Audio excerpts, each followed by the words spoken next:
Nancy, what's going on out there? That's right. We've seen quite a few runners beginning to come through here. We are at the Honda Water Station. We're on Normandy and Adams. This is the 12-mile marker. Let me show you. You can see some of the runners coming through right now. And we got a group over here from the LA Front Runners.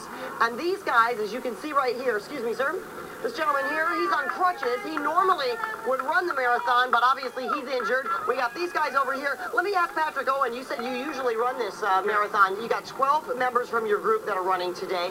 Tell me what people are feeling as they come through this station here. They generally are feeling very excited. It's halfway through the race almost, so you still have some energy.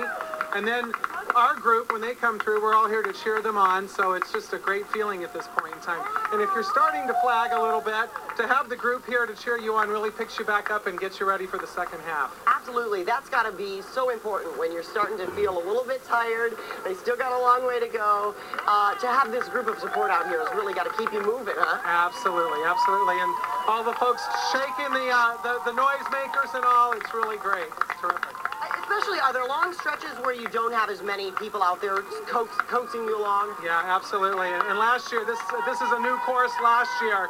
There's a piece much further along where it's really desolate, and it's kind of like, oh, I wish there was someone here cheering us on.